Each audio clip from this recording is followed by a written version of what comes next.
Hi all, welcome back to the key messages from the Flippin Pain campaign. We're on key messages 2 today, which is hurt does not always mean harm.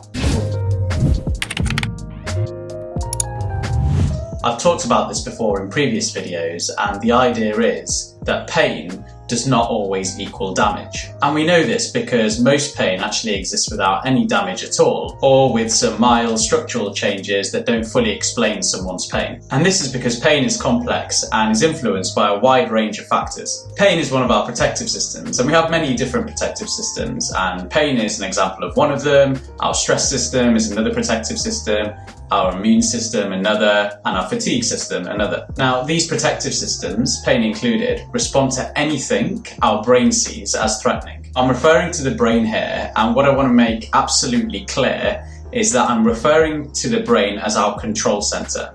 At no point at any point in this video or in any of my other videos am I saying that pain is all in someone's head or suggesting that pain is not real, because pain is very, very real. But we have to have an understanding of the brain's role in pain. Now, as I mentioned, our brain is our control center, and it controls things such as sight, smell, and touch. So, as real as those things are, so is our pain. So, pain is our protective system, and it responds to anything the brain sees as threatening. So pain responds to physical factors such as injury. So for example, if you twist your ankle, pain's there to stop you from walking on it, to protect that ankle. But pain also responds to other things the body sees as threatening as well, such as stress, poor sleep, previous trauma, and lifestyle changes. So just take a moment to think about some examples of when you have pain without any damage. There are some really common examples of this. So let's think about headaches, for example. So headaches are quite common to have. Everyone's had a headache or gets headaches quite often. But because we have a headache doesn't mean that there's any damage inside our brain at all. And the same with stomach pains as well. Stomach pains are quite common and people get those quite often. But again, doesn't mean there's anything damaged inside our stomachs. We're quite open to accepting that those types of pains are not related to damage. And it's the same for persistent pain as well. So a lot of persistent pain is not down to damage. And we know that hurt does not always mean harm. Another example I like to use is if we put our hand over a flame. So if I had a flame in front of me and I put my hand over it, let's say it's a candle, if I held my hand over that flame for a couple of seconds, I'm likely to get quite a sharp pain. That sharp pain then causes me to take my hand away from the flame, and in the process of doing that, protects the hand from any damage. Now, if I have a look at my hand, I've only been holding it over the flame for a couple of seconds. If I look at my hand, there's no damage there, there's no burning there, but there was a very, very sharp pain. And that's the role of pain. Our role of pain is protection. The role of pain is for protection. It's almost like, it's a bit of a tongue twister or something that you use to warm up. The purpose of pain is protection. The purpose of pain is protection. The purpose of pain is protection. Might use that every time I warm up for one of these YouTube videos. I like that. So pain's role is to protect us. However, it doesn't always tell us what it's protecting against. It just shows up as pain. And pain is a very useful protective system for us as humans, and it's crucial for our survival. If we didn't have pain, we wouldn't live long lives because we would do things that would harm us, and there wouldn't be pain there to protect against it. However, in persistent pain, it's when that pain system becomes overprotective. Now, because pain does not always equal damage, that's why a lot of the time it's very common for us to have pain and have test results such as scans or x-rays or blood tests return and not show an explanation for pain. Now, this is not because the pain's not there. Obviously the pain is there, you're very much feeling that pain. It's just that the pain cannot be explained by investigations such as scans or blood tests. And this is because pain goes beyond damage, structural changes, or changes in blood chemistry. It's actually quite common for tests to return normal and not show an explanation for pain. 90% of the patients that I see have normal, again in inverted commas, test results return and still be in a significant amount of pain. I use the inverted commas here because I don't think it's anything like a normal scan result or scan findings, which we're going to go into in a little bit. So tests are very good at picking up any signs of damage, such as fractures, or detecting any serious conditions that might be present, like tumours or infections. So that can be reassuring in a way when we get those scan results back that return not showing any of those things. However, it doesn't show us why we have pain, and that's where some of the frustration can come, because if scans aren't showing why we have pain, how are we to know what is causing pain? And we just know, because pain is complex and it's influenced by a wide range of factors, that scans alone often don't show an explanation for pain. And unfortunately, there's no such thing as a pain test or a pain scan. On the flip side of this, we can have abnormal findings return on scans and have no pain at all. And some of these abnormal findings can sound quite worrying, like disc dehydration, degeneration, disc bulges, or spondylosis. But actually, when we explain things properly, a lot of these very common findings are not an explanation for pain. Now, you can see how some of these abnormal findings are quite common from this table here. This table shows spinal MRI findings in people with no pain.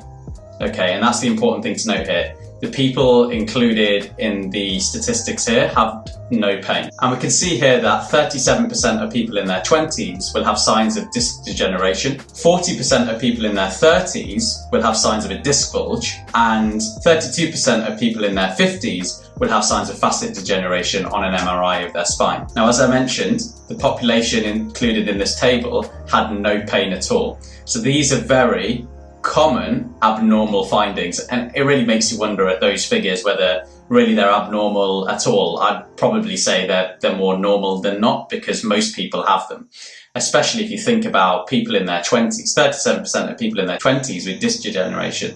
Obviously, a third of people in their 20s don't all have back pain, but they will have these findings because they're very normal findings. And as we get older, the likelihood of finding those things on scans increases.